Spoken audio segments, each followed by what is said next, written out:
Hey, it's Don Skaggs again with Empowered Inventing, the one place where we try to help you change those behaviors and get you to behave like a successful inventor or entrepreneur. Because if we can get you to act like a successful inventor or entrepreneur, guess what? Your chances are going to be a lot higher that you're going to become a successful inventor or a successful entrepreneur. Now, today I want to talk to you about 7 things that you need to survive the wilderness of a startup or product launch. Now, what do I mean by that? Well, there's a kind of an interesting TV show out there by Les Stroud, and if you don't know who he is, he's got a show out there called Survivorman. And basically, it is it's this guy that is permits himself to be stranded in the wilderness for 1 week with no equipment, no supplies, and just a one-man camera rig. So he's out there and he's by himself and he's living on his wits and he's trying to figure out how to survive through that. And you know, when I was sitting there watching that one day, I thought, well, you know, there's some real parallels to inventors and entrepreneurs to how you're surviving in the wilderness. Because entrepreneurial success is attainable, but you have to be able to survive the journey, and the journey can be arduous. And so many inventors' products and so many startups end up dying in the wilderness because they weren't prepared. Because if you're going to embark onto a journey into the wilderness of startups and product launches, then you have to be prepared to survive to get to that success point. Now, most people end up dying in the wilderness. There's some awful horror stories out there in real life about this, that people that died in the wilderness simply because they were not prepared. Had they been prepared to survive, they would have been okay. Many times. So you have to be prepared.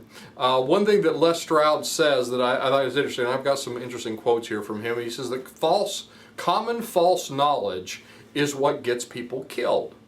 And that's very true. There's a lot of false knowledge out there, common things that people just think are the way things are, and they're really not. And the same is true if you just watch TV and TV commercials about inventing and entrepreneurship. You're probably going to get some false knowledge and some things that everybody just thinks, oh well, yeah, it's like that, and that's going to lead you to disappointment and failure. So you need several things to really survive, to really prepare yourself, and I want to talk to you just about a few of those things. One is a compass. Now, Les Stroud says, yeah, you could, check the moss on the trees and you could do all this other nature stuff, but he says, really nothing beats a compass. And so it's good to have a compass with a direction that you go. On some of the talks that I give, I'll have everybody in the audience stand up and I'll say, okay, I want everybody to stand up and close your eyes, and with your eyes closed, I want you to point to the direction that you think is north. And it's funny to watch this because everybody in the room, all their eyes shut, they're all like pointing in different directions. And so I guess to get them to open their eyes and then see, everybody's like pointing, here and there. And I say, well, and I've got a compass. And I say, well, according to this compass, true north is this way. So you have to have a compass, otherwise you don't know what direction you're going. So if you're out there and you're just willy-nilly with your product development or with your startup development, you don't have a clear compass, you don't have a clear direction of where you're going, you can wind up going nowhere, just going round and round in circles. So another thing you have to have is provisions. Provisions are very important. And these are your resources. You need to have the right resources. Do you have, take inventory, skill sets. What budget do I have to do my intellectual property protection strategy? What resources do I have to build prototypes? What resources do I have for marketing? So you have to think about those things. What resources do I have for potential production in the future? So you have to think about what that is and how you can attain it, and if you can't attain it, how you can do it in a way where you can survive, and we teach strategies like that all the time. So anyway, you also need to have a way to call for help. Les Stroud, I mean, this guy is like, you know, Survivor on steroids. This guy's like, you know, wilderness guy. All these really good skills. Guess what? He's got a call button. He's got a transmitter that he carries with him. If he gets in trouble, he can call for help.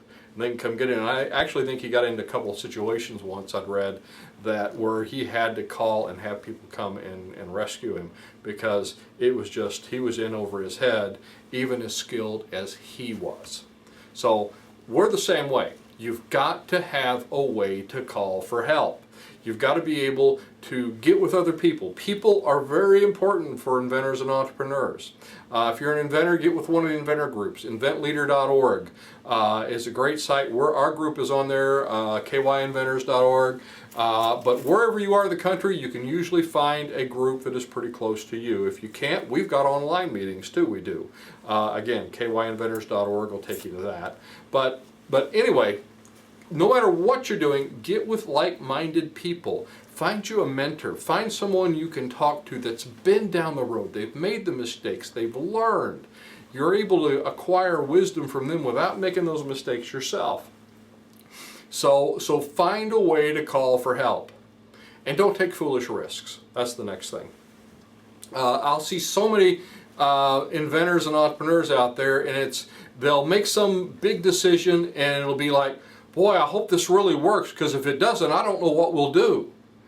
Don't ever make a decision that's going to lead to that kind of a statement. You know, and a lot of times we think, oh, we saw this on TV and they took this big bold move. That's like watching the Bear Grylls ones where he's like leaping from precipice to precipice, and it's all this exciting entertainment adventure. But guess what? In the real, more or less Stroud area of survival, you break an ankle. You break an ankle out in the wilderness by yourself, you're in some really big trouble. So don't take foolish risks in business or in inventing. Another thing is know that every day is not going to be an exciting adventure. And I thought this was interesting. Les Stroud said this. He said, being bored and lonely is the hardest part of trying to survive. He says, because people can get depressed, they can, there was actually a entertainment movie I saw about this one time, and it was a great line for the movie, and it said, most people in the wilderness die of shame. He said, because they sit down and they start thinking, oh, how did I get myself into this? Or why did this happen to me? And they get depressed and they sit there and they die because they didn't do the one thing that they were supposed to do to survive, and that's thinking and thinking how to get out of it. So know that, but we have a tendency to want to do that. We have a tendency to want to think every day is going to be this exciting adventure, and it is a lot of times. I mean, I've had some of the most exciting parts of my life have been with inventing and product development and starting a business and growing the business. It can be a real exciting adventure that can change your life. But at the same time, you have to know, for every one of those, there's a whole bunch of days where you just got to get up and just, you know, stuff happens and you have to deal with it, and all this just feels like a drudgery, and we can let ourselves get complacent, and we can let ourselves just get almost depressed because we expect it every day to be exciting. But we have to expect some days are not going to be, and we have to have the discipline and diligence to get through those days. So another thing is you have to give yourself a sense of accomplishment. I think that's important. A lot of times, again, going back to the Les Stroud quotes, he said, build a fire if you're out in the wilderness, even if you don't need it for warmth, because you'll feel like you did something, and that just kind of helps you. And for inventors and entrepreneurs, I think you just need to keep a perspective of where you've been, of what you've done. Because we're always looking ahead, we're always looking at all we have to do, and sometimes we'll let that overwhelm us, and we'll let that make us feel like we've not come any distance at all, when actually we have. So we have to have that perspective. And you don't want to dwell on that and keep that from moving forward just saying, well, look, I did all this.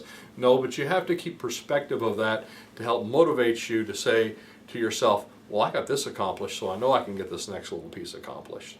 So give yourself that sense of accomplishment. Let yourself have that. Another thing is to learn useful skills. And this was another quote from Lestrade. He said, try to learn useful skills before a survival situation happens. And I think this is very important with inventors and entrepreneurs. This is what we teach just throughout everything pretty much, because we say that you put 3 things into an invention. You put your time, you put money, but you put this third thing, this thing called wisdom. And if you don't acquire the wisdom first, if you don't get those skill sets first, then you'll likely take that time and that money that you do have, those resources you have, and pour them down a drain. Why? Because if you don't have the wisdom first, you won't know where to spend that time and that money. So keep these things in mind. I hope they're helpful for you. Again, I'm Don Skaggs. This is Empowered Inventing TV. Be sure and like and subscribe. Hit that notification bell. And I will look to see you at the next meeting, workshop, maybe one of our online classes, or on the next video.